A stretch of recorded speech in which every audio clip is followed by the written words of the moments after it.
All right, what is going on, guys? UFC 313, Alex Pereira versus Ankalaev has just ended, and it's going to be my full card post-fight reactions. Overall, very good card. We'll start with the early prelim opener of Jordan Santos versus Ozzy Diaz.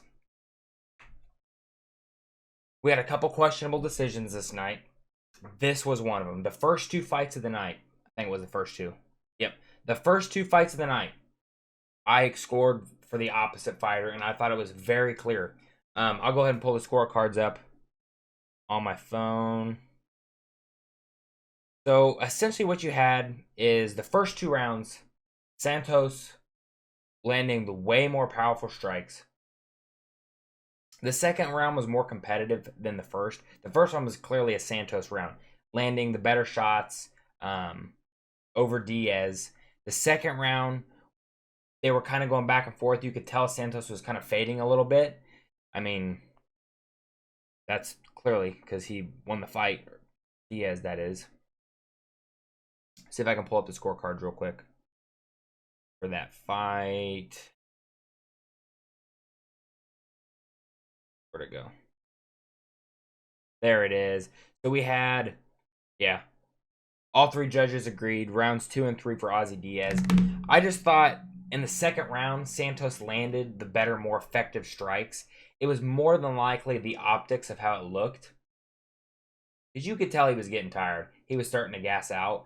And clearly Diaz was the fresher fighter in the third round. And he put the pace and the pressure on him. It was clearly a third round for for Diaz. So I scored at 29-28 Santos. Although Diaz won at 29-28 via unanimous decision. I and most people online thought Santos won via decision. Moving up, the other Santos that won but shouldn't have. We have Maron Santos versus Francis Marshall. Official scorecards. One judge, which is the judge I agree with, scored at 30-27 for Marshall. One judge, or the other two judges, 29-28 for Santos. So they both gave, all three judges gave the first round to Francis Marshall. He landed the better strikes. He used the grappling more effectively. Hurt Santos in the first round. Second and third round, Santos did land a couple decent shots, but I thought Marshall was moving forward, landing the better of the shots. You know, if these numbers are more accurate, or are accurate, Santos landed more shots, but Marshall threw more, was actively trying to go and move forward. So again, I don't see how Santos won this fight at all. I scored at 30-27, all three rounds for Marshall. Control time plus damage. I don't see how you can score Santos this fight. Moving up, this was actually a good fight. Very, very good fight. We have Alex Morono versus Carlos Leal. I picked Carlos Leal. I honestly can't remember if I picked him via KO. I might have picked him via decision because Moreno is known to kind of be hard to put away.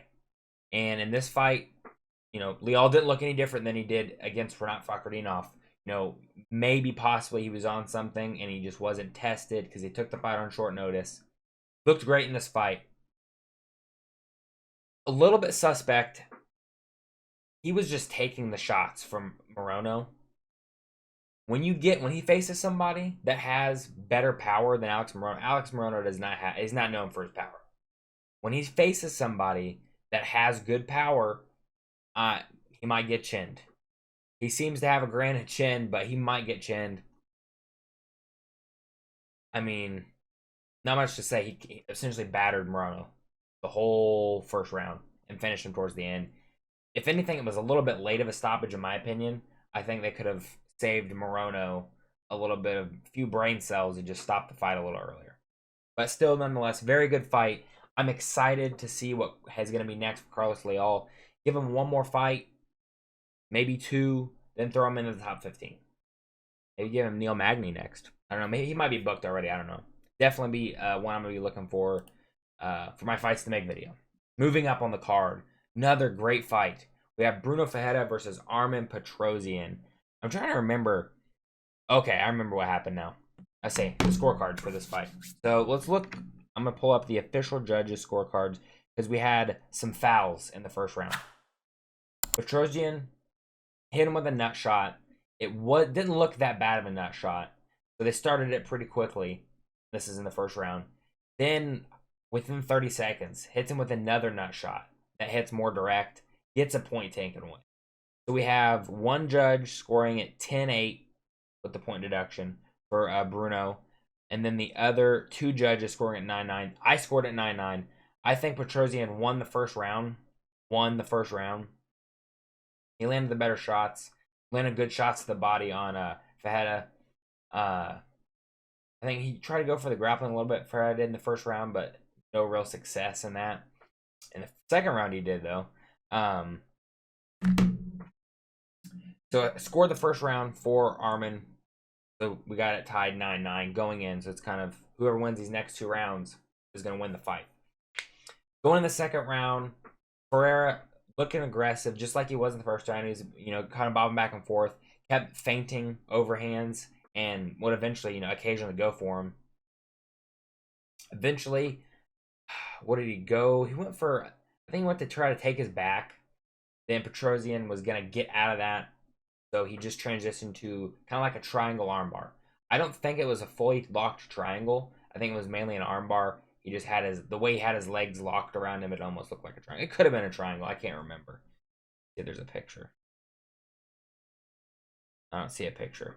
But yeah, so great fight. Really exciting fight. Can't wait to see what's next for Bruno Ferreira.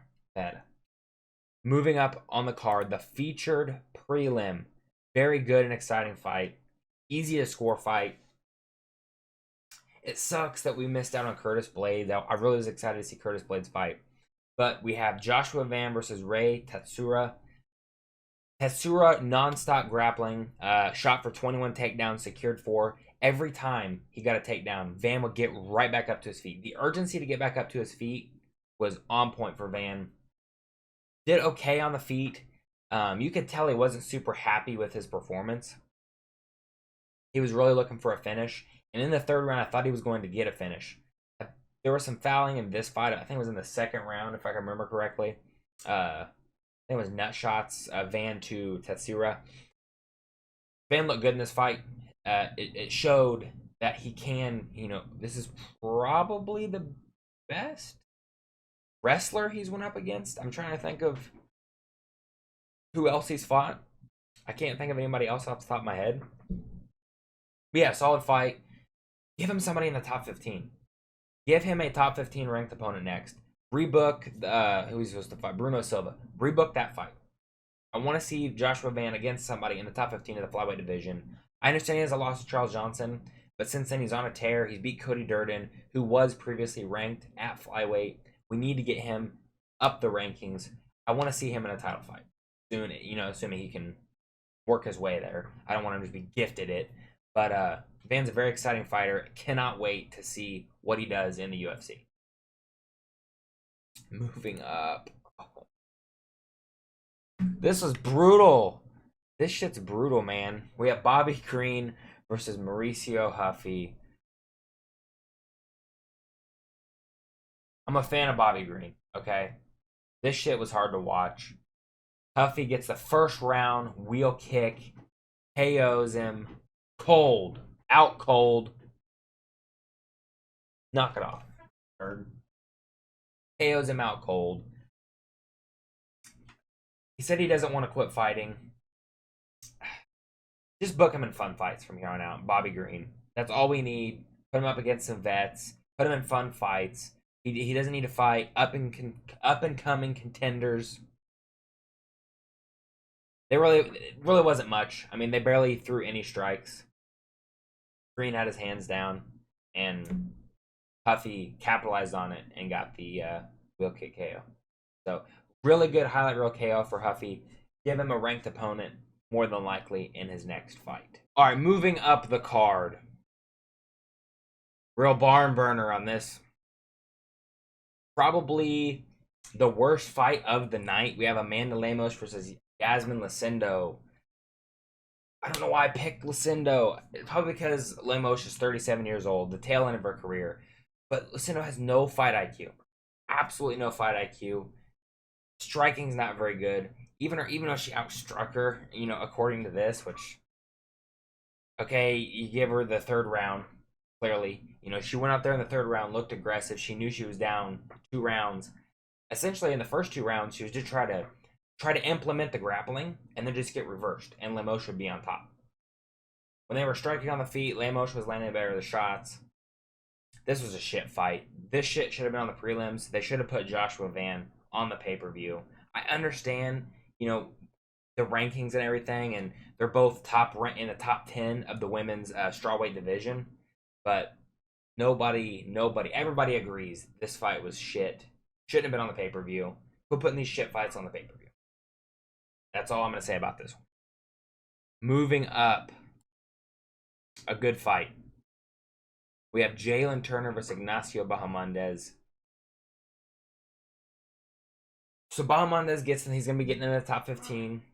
Turner apparently retired. They didn't show it on camera, but John Anik said that Turner laid his gloves down in the octagon, retired.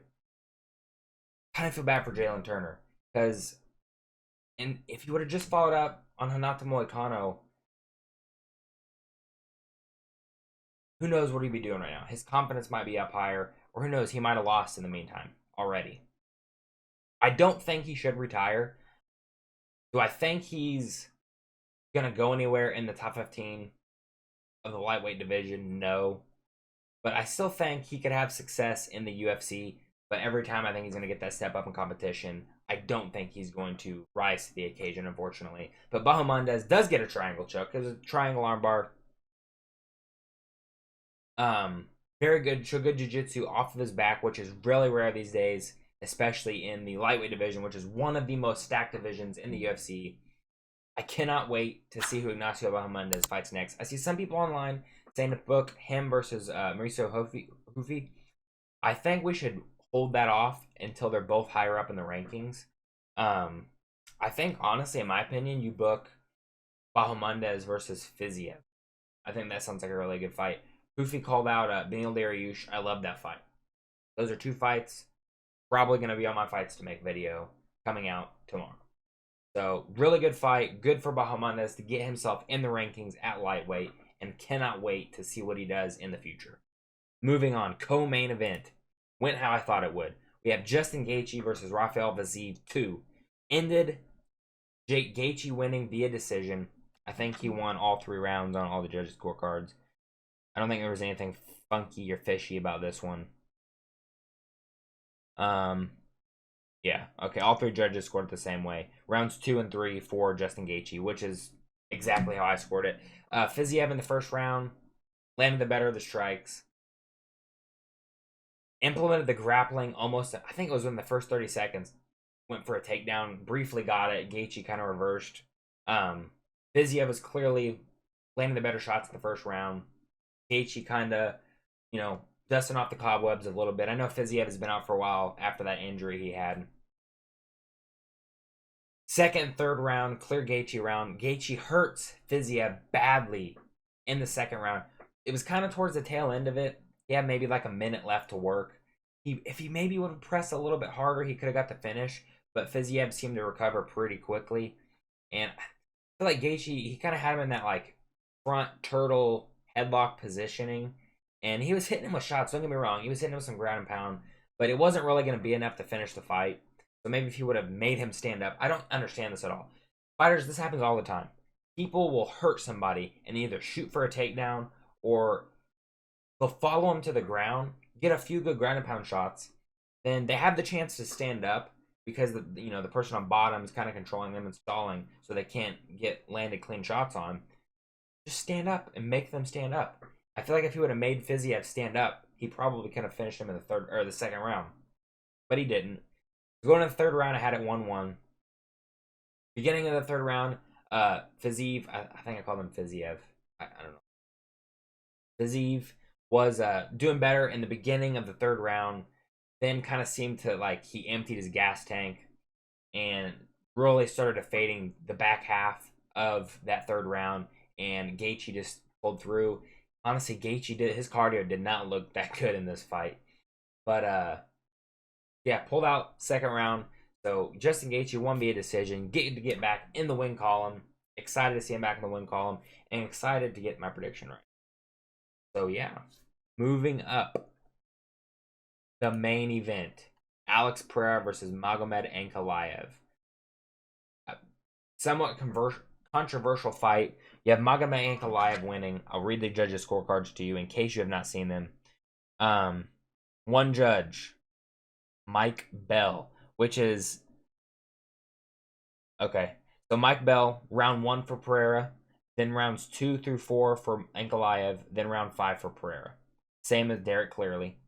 He scored the same. Sal D'Amato with a very bad scorecard in my opinion. Round 1 for Pereira, which I thought was a clear Pereira round. Then he has rounds 2 through 5 for Ankalaev. I thought rounds 1 and rounds 5 were clear Pereira rounds. Pereira landed the in round 5. He landed the better shots. Then with like a minute left, Ankalaev is clinching up against the fence for that whole, like it was like a minute 15, minute 20. So a minute 20 of doing nothing. He really didn't do anything, hugging him against the fence. Just controlled him. Wasn't able to get any takedowns in this fight. How many did he shoot for? Shot for 12 takedowns. Wasn't able to get any of them. Pereira's takedown defense has improved, so we did learn that in this fight. So I scored rounds 5. I scored rounds 1, round 3, and round 5 for Pereira. I had Pereira winning 3-2. I'd have to go back and rewatch the third round. It was a really close round. So, I think I was tweeting it out like round 3 was close. It could have went either way. I personally scored for Pereira. Again, I have to go back and rewatch it. But it was a very close third round. So I could have seen it going to Ankalaev. But again, the only problem I have is the 5th round scorecard for Sal D'Amato. But we had weird judges' scorecards all night. Pereira looked weird in this fight. He looked hesitant. He looked like he definitely respected the power of Ankalaev. Ankalaev definitely has power. He got hurt in the second round, Pereira that is. Saved by the bell. That's why rounds 2 and 4 were clear Ankalaev. 4th round, he out-grappled Pereira, held him up against the fence pretty much the entire round. And then round 2 was out-striking him, kind of edging the round out, and then hurt him towards the end of the second round. Pereira didn't look like he normally does. Again, it's probably just because he respected the power and was worried about the grappling. But as you kind of can tell, Ankalaev wasn't really able to get him down and hold him down. The only thing he was able to do in the 4th round was get him up against and hold him there. He did that, briefly in the 5th round. But I think the UFC will probably just rebook a rematch, considering there's really not much at light heavyweight right now. Even if they were going to just not book a rematch and have Pereira fight one more person, and if he gets a win, then he can fight for the belt again, there's really nobody to fight for the belt. Unless you have the winner, 2 weeks from now, you're going to have Blachowicz and Olberg fight. So unless you have the winner of that fight Ankalaev next, who knows when he's going to want to fight next. I'm sure he's not going to want to be as active as Pereira was as a champion. He seems to only fight once or twice a year. So, and again, if Blachowicz wins, he's only be on a 1-fight winning streak. It would have been against an up-and-coming contender. So, they had us draw, so you could kind of make that case for that rematch. And then Olberg taking on a former champion. He's on a, 5 or 6 fight win streak right now. I don't remember off the top of my head. It might not even be that much. But, so you can make a case for him to get a shot at the title. Other than that, Yuri's never fought Ankalaev before, so you could book Magomed Ankalaev versus Yuri Prochazka. He's coming off a win on Jamal Hill. There's really nobody else. So, assuming, Pereira had 3 title defenses. So I'm assuming they're just going to go ahead later on this year, probably September, November, run it back. Hopefully Ankalaev will fight again this year. They can run it back. I think if Pereira makes a few adjustments, he will definitely be able to win in the rematch. It seemed like whoever was going forward in this fight was winning the fight. Every time Pereira would go forward, he would be doing better. Every time Ankalaev was going forward, he would be doing better. So, that's my thoughts on UFC 313. What did you guys think of the main event? Let me know in the comment section down below. How did you score the fight? If you guys are new, make sure to subscribe. I'm trying to get to 1,000 subscribers this year. Drop a like on the video, and I'll see you guys in the next one. Goodbye.